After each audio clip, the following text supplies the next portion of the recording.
Hi friends, welcome to our channel. నువ్వుంటే నా జతగా సీరియల్ నెక్స్ట్ ఎపిసోడ్లో ఏం జరగబోతుందో ఈ వీడియోలో చూసి తెలుసుకుందాం. నీ మెడలో ఉన్న తాళిని తీసే మిథున అని అన్న హరివర్ధన్. అసలేం జరిగింది అని తెలుసుకోవడానికి ఈ వీడియోని స్కిప్ చేయకుండా ఎండ్ వరకు చూసేయండి. మిథున ఇంటికి వెళ్ళిన తర్వాత హరివర్ధన్ మరియు రాహుల్ తనని నిలదీస్తూ ఉంటారు. ఎందుకు ఆ రౌడీని రిలీజ్ చేయించావు అని మిథునని నిలదీస్తూ ఉంటారు. అప్పుడు రాహుల్, నువ్వసలు ఇదంతా ఎందుకు చేస్తున్నావు మిథున, ఎవరి కోసం చేస్తున్నావు అని అడుగుతాడు.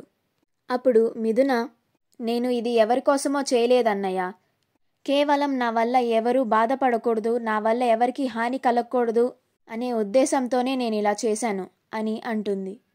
అప్పుడు హరివర్ధన్, ఇప్పుడు నీ వల్ల ఎవరికేం హాని జరిగిందని ఇలా మాట్లాడుతున్నావు అని అంటాడు. అప్పుడు మిథున, నా వల్ల అతన్ని పోలీస్ స్టేషన్లో ఉంచి పోలీసుల చేత అతన్ని ఎంతగానో కొట్టించారు, పైగా అతన్ని చంపాలనుకున్నారు మీరు. అలా జరగడం నాకు ఏమాత్రం ఇష్టం లేదు. నా వల్ల ఒక ప్రాణం పోకూడదు అనే ఉద్దేశంతోనే నేను పోలీస్ స్టేషన్కి వెళ్ళాను, అతన్ని రిలీజ్ చేయించాను అని అంటుంది. అప్పుడు హరివర్ధన్, వాడు ఒక రౌడీ, పొద్దున్న లేచినప్పటి నుంచి అనవసరమైన గొడవల్లో ఇన్వాల్వ్ అవుతూ ఉంటాడు. వాటి వల్ల పోలీస్ స్టేషన్ చుట్టూ కోర్టు చుట్టూ ఎన్నోసార్లు తిరుగుతూనే ఉంటాడు. వాడి వల్ల ఎవరికీ ఉపయోగం లేదు. అలాంటి వాడు బతుకుంటే ఎంత పోతే ఎంత అని అంటాడు. అప్పుడు మిథున, ఒక మనిషి ప్రాణం మీకంత తేలిగ్గా అనిపిస్తుందా నాన్న అని అంటుంది. అప్పుడు హరివర్ధన్, నువ్వు అతని గురించి ఎక్కువగా ఆలోచిస్తున్నావు మిథున. ఇంతకుముందే చెప్పాను నీకు, అతని వల్ల ఎవరికీ ఎలాంటి ఉపయోగం లేదు అని. అయినా అతను ఎలా పోతే నీకెందుకు, వాడి గురించి నువ్వు ఎందుకు ఆలోచిస్తున్నావు అని అంటాడు. అప్పుడు మిథున, నా వల్ల ఒకరికి హాని జరుగుతూ ఉంటే నేను ఎలా మౌనంగా ఉంటాననుకున్నారు నాన్న అని అంటుంది. అప్పుడు హరివర్ధన్, ఎవరు చెప్పారు నీకు ఆ రౌడీ నీ వల్ల అరెస్ట్ అయ్యాడని, వాడు చేసిన పనికి అతను అనుభవిస్తున్నాడు అని అంటాడు. అప్పుడు రాహుల్, అవును మిథున, నాన్న చెప్పింది కరెక్ట్, నువ్వు అతన్ని రిలీజ్ చేయించి చాలా పెద్ద తప్పు చేసావు మిథున అని అంటాడు. అప్పుడు మిథున, నేను ఎలాంటి తప్పు చేయలేదన్నయ్య, నేను ఒకరి ప్రాణాన్ని కాపాడాను అంతే అని అంటుంది. అప్పుడు రాహుల్, నీకెన్నిసార్లు చెప్పినా కానీ మళ్ళీ మొదటికే వస్తావేంటి మిథున అని అంటాడు.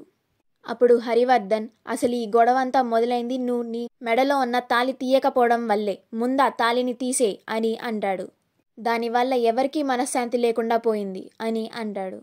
అప్పుడు మిథున, నేను మీకు ముందే చెప్పాను కదా నాన్న, నేను ఈ తాళిని తీయను అని అంటుంది.